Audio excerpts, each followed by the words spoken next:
Living India news की ओर तय captain Abhimanyu की गैल खास बातचीत करी गई। भूपेंद्र सिंह हुड्डा पै गणे बरसे हैं कैप्टन अभिमन्यु। दंगे फसाद की नींव पै चुनाव जीत तैयारे से हुड्डा कहा दीपेंद्र हुड्डा के 5 विधायक से मेरी कोठी फुक्कण की कहानी भूपेंद्र सिंह हुड्डा ने लिखी थी। ये बड़ा बयान दिया गया कैप्टन अभिमन्यु की ओर से और कहा गया कि 2016 के कांड न याद करके कैप्टन अभिमन्यु की आंख भर आई, भावुक होते हुए नजर आए। दीपेंद्र हुड्डा के 5 विधायक से और यो भी कहा कि मेरी कोठी फुक्कण की कहानी भूपेंद्र सिंह हुड्डा ने लिखी थी। लिविंग इंडिया न्यूज पर खास बातचीत के दौरान एक्सक्लूसिव बातचीत के दौरान पूर्व मंत्री कैप्टन अभिमन्यु की औरतें भूपेंद्र सिंह हुड्डा पर गणे तंज कसे गए, गणे निशाने साधे गए। दंगे फसाद की नींव पे चुनाव जीतने लग रहे थे हुड्डा, यो भी बयान दिया गया कैप्टन अभिमन्यु की औरतें। 2016 के उस एपिसोड पर आना चाहती हूँ, उस कांड पर जिससे आज भी हरियाणा की राजनीति हो या आप हो या भूपेंद्र सिंह हुड्डा हो या जाट समुदाय, उसका पीछा नहीं छूट रहा है। वो था उस वक्त के सबसे ताकतवर मंत्री कैप्टन अभिमन्यु की कोठी को आग के हवाले करना। उसकी सच्चाई क्या है? क्योंकि अब वो आरोपी बरी हो गए सीबीआई कोर्ट से। उसके बाद कुछ नए तथ्य सामने आ रहे हैं। उसमें से एक आरोपी भी है धर्मेंद्र हुड्डा।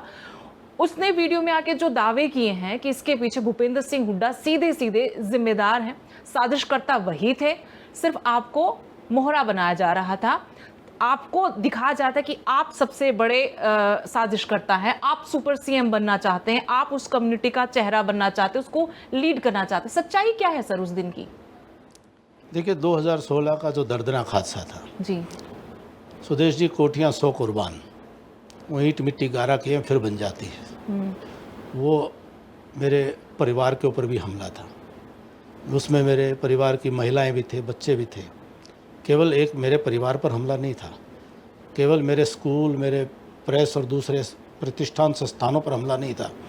हरियाणा प्रदेश की आत्मा पर हमला था।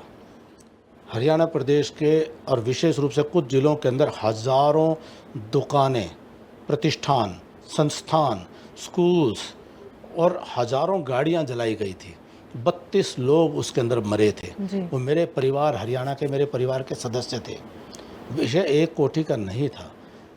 और उस पूरे प्रकरण में कोई भी सच सामने आने की स्थिति नहीं थी कि सच किस प्रकार से सामने आए। और षड्यंत्रकर्ता खुले आम सारी षड्यंत्र को अंजाम दे रहे थे।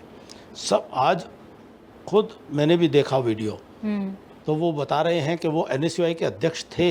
बिल्कुल। एक बता रहे हैं साथी कि वो उनके कांग्रेस के ब्लॉक के अध्यक्ष थे। और भी लोग हैं जो कांग्रेस पार्टी के पदाधिकारी थे। कुछ लोग 10-10 साल तक सरकारी पदों पर आसीन थे।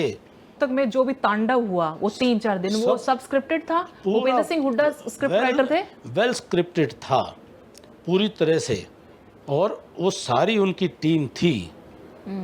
सारा वो गंगोत्री, वहीं से ये सब निकल रहा था। गंगोत्री शब्द उपयुक्त नहीं है इस कुकर्म के लिए। ऐसे तो पंच प्यारे भी उपयुक्त नहीं था। हाँ, उपयुक्त नहीं है उस नाते से। लेकिन मैं उस भाव को रखते हुए कि जिन लोगों ने सारा हरियाणा को जलाने का खेल रचा और वो अपने आप को सफेद पोश बन करके और समाज में जाने की हिम्मत करें, जिस समाज के दोषी हैं, वो जाट कौम का, जाट समुदाय का सर्वाधिक नुकसान इस राजनीतिक सत्ता लोलुपता ने, राजनीतिक परिवारवाद की उनकी जो मोह है, जो उनका धृतराष्ट्र का जो उनका मोह है, उसने हरियाणा के हितों को भी नुकसान किया है, भाईचारे को नुकसान किया है। उन्होंने जाट समाज का भी सर्वाधिक अहित किसी ने किया है तो इन लोगों ने किया।